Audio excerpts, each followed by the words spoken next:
राजेश नाम का एक ऑटो वाला ऑटो चलाया करता था। उसकी बीवी शीतल और 7 साल का बेटा राजू था। वो अपने परिवार के साथ हंसी खुशी जिंदगी बसर कर रहे थे। अजी सुनती हो? हाँ, आ रही हूँ अभी। देखो मैं तुम्हारे लिए क्या लेकर आया हूँ। हाँ बोलिए, क्या हुआ? और इस पैकेट में क्या है? खुद ही देख लो, ये लो खोलो। राजेश अपने बैग में से गिफ्ट पैक निकालता है और शीतल को देता है। शीला गिफ्ट पैक को खोलती है तो उसमें एक साड़ी दिखती है। इसमें तो साड़ी है जी। हाँ पता है मुझे। ये साड़ी किसके लिए है? अरे मेरी प्यारी बीवी, ये तुम्हें दी है तो तुम्हारी हुई ना। ये तो बहुत प्यारी है, पर इसकी क्या जरूरत थी? इतना तो हम पैसा बचा भी नहीं पाते। और ये फालतू के खर्चे क्यों किए आपने? अरे पगली, मैं वैसे भी तुझे कहाँ कुछ दे पाता हूँ। एक साड़ी ही तो है। तू कभी कुछ नहीं मांगती मुझसे। आज थोड़ा धंधे में मुनाफा हुआ तो सोचा आज तेरे लिए एक साड़ी ले चलता हूँ। बहुत दिन से तुझे कुछ दिया ही नहीं।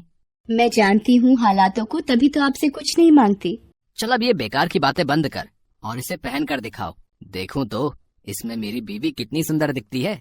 शीतल साड़ी पहनने अंदर चली जाती है और थोड़ी देर में साड़ी पहनकर बाहर आती है। आहा, देखा साड़ी कितनी सुंदर लग रही है तुझ पर। ये रंग तुझ पर बहुत खिल रहा है। इसी तरह हंसी खुशी से दिन बीत रहे थे। अचानक से राजेश की पत्नी शीतल बीमार हो जाती है और डॉक्टर की फीस और दवाइयाँ देते देते राजेश को अपना ऑटो बेचना पड़ जाता है। अब तो मेरे पास पैसे भी खत्म हो गए और शीतल की तबीयत में कोई सुधार भी नहीं हो रहा। अब पैसे कहाँ से आएंगे? शीतल को इस हालत में नहीं देखा जाता। ऐसा करता हूँ, अपना ऑटो बेच देता हूँ। राजेश ये सोचकर अपने ऑटो लेकर एक दुकान पर पहुँचता है। भाई मुझे ये ऑटो बेचना है। क्यों भाई, इस ऑटो में कोई खराबी है? ऑटो में कोई परेशानी नहीं है। मुझे पैसों की सख्त जरूरत है। मेरी बीवी बहुत बीमार है और मुझे पैसों की जरूरत है, इसलिए मुझे ऑटो बेचना पड़ रहा है। अरे भाई, अगर ऑटो बेच दोगे तो घर का खर्चा कैसे चलाओगे हैं? हाँ, पर बीवी की तबीयत भी तो देखनी है। उसकी दवाइयों के लिए मेरे पास पैसे नहीं है और मुझे कुछ समझ में नहीं आ रहा है कि अब क्या करूं।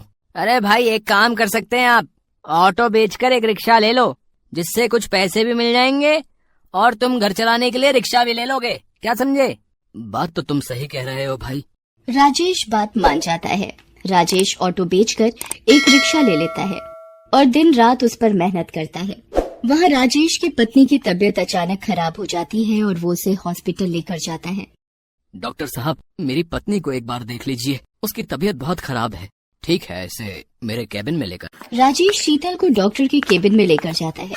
इनकी तबीयत बहुत खराब है, आप ये इंजेक्शन जल्दी से लेकर आइए, वरना मैं कुछ नहीं कर पाऊंगा। राजेश के पास पैसे नहीं थे। थोड़े से पैसे लेकर राजेश दवाई की दुकान पर जाता है और इंजेक्शन लेने के लिए पैसे देता है। इनमें 10 रुपए कम है। भाई मुझे इंजेक्शन दे दो, मेरी बीवी की तबीयत बहुत खराब है। पहले 10 रुपए लेकर आओ। प्लीज मुझे ये इंजेक्शन दे दो, नहीं तो मेरी बीवी मर जाएगी। भाई मेरे पास यही पैसे हैं और मुझे इंजेक्शन की बहुत जरूरत है।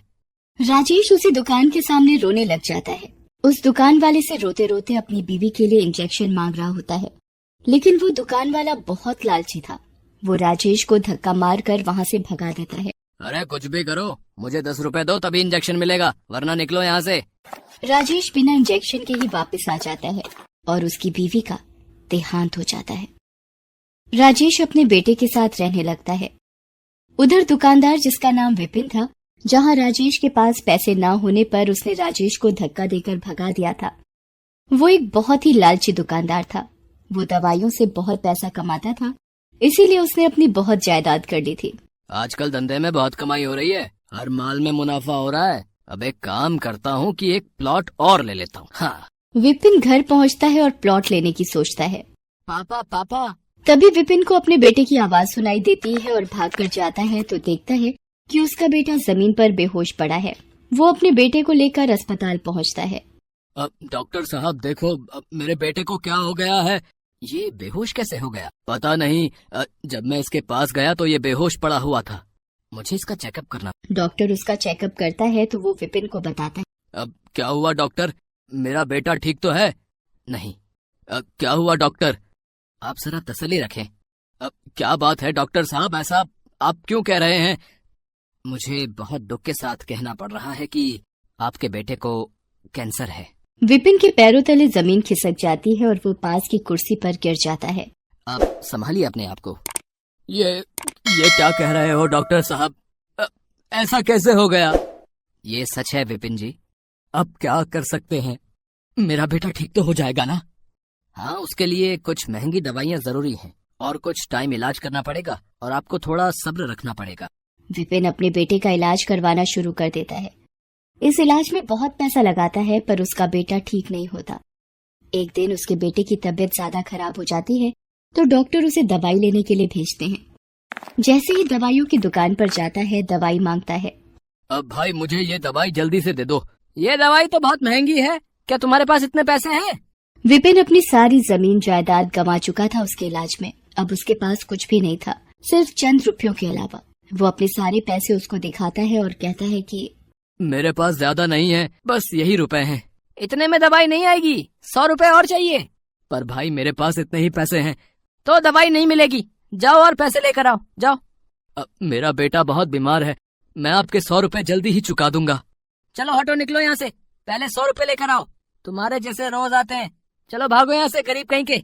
विपिन को पता था कि ये दवाई बहुत सस्ती है और दुकानदार इसे बहुत महंगी बेच रहा है। विपिन उस दुकान वाले से रो रो कर दवाई मांगने लगता है और वहीं बैठ जाता है। और तभी उसको वो दिन याद आता है जब उसने भी किसी जरूरतमंद को सिर्फ 10 रुपए के लिए दवाई नहीं दी थी। वो अपनी गलती मानता है और समझ जाता है कि करने का फल तो भुगतना ही पड़ता है और विपिन बहुत रोता है। तभी दुकान वाला विपिन की हालत देख उसके पास आता है और उसको दवाई दे देता है। विपिन को दवाई के कारण अब बहुत देर हो चुकी होती है। अब कुछ देर में अस्पताल नहीं पहुंचा तो उसके बेटे का बचना मुश्किल था। विपिन भागते हुए जाने लगता है, लेकिन उसे पता था कि वो ऐसे नहीं पहुंच पाएगा, इसलिए कई लोगों से अस्पताल छोड़ने को कहता है, लेकिन उसके पास पैसे न होने पर कोई भी उसको अपनी गाड़ी में नहीं बिठाता। अगर मैं जल्दी ही अस्पताल नहीं पहुंचा तो मेरा बेटा। जब वो जा रहा होता है तो उसे ठोकर लगती है और वो गिरने लगता है। तभी एक रिक्शे वाला उसे आकर थाम लेता है। वो वही रिक्शे वाला होता है जिसको दवाई देने के लिए विपिन ने मना कर दिया था, लेकिन फिर भी वो अपने रिक्शे में विपिन को बिठा लेता है और पूछता है, भाई तुम्हें कहाँ छोड़ दूं? मेरा बेटा अस्पताल में है, मुझे वहाँ जल्दी पहुँचना है, लेकिन मेरे पास पैसे नहीं है। कोई बात नहीं, आप परेशान ना हो, सब ठीक हो जाएगा। मैं आपको वहाँ बिना पैसों के छोड़ दूंगा। विपिन बैठे बैठे बस अपने किए पर पछता रहा होता है। उसका लालच उसके सामने आ रहा था। वो अपने किए पर बहुत पछता रहा था, पर समय निकल चुका था। मैंने दूसरों का बहुत दिल दुखाया है और शायद इसीलिए आज मेरी ये हालत है। इसी वजह से मुझे आज ये दिन देखना पड़ रहा है। मैंने न जाने कितनों को दवाई नहीं दी, कुछ पैसों के लिए, और आज मैं भी वहीं खड़ा हूँ। आज मेरे पास भी पैसे नहीं है और दवाई की जरूरत है। सबको ऐसा ही महसूस होता होगा जैसा कि मैं लाचार महसूस कर रहा था। विपिन हॉस्पिटल पहुंचता है और वहां जाकर दवाई डॉक्टर को दे देता है। वहां उसके बेटे की तबीयत और खराब हो रही होती है। ये सब उससे देखा नहीं जाता और उसकी आंखों से आंसुओं की धारा निकल पड़ती है। तभी उसको भगवान की मूर्ति दिखाई पड़ती है। भगवान, मेरे कर्मों की सजा मेरे बच्चे को मत दो। जो सजा देनी है मुझे दे दो, पर मेरे बच्चे को बख्श दो। और ये कहकर वो फूट फूट कर रोने लगता है। तभी डॉक्टर वहां आते हैं और बताते हैं कि उनका बेटा अब ठीक है। विपिन राहत की सांस लेता है और उसके कुछ समय बाद विपिन का बेटा ठीक होकर घर आ जाता है। उसके बाद से विपिन सभी जरूरतमंद की मदद करने लगा।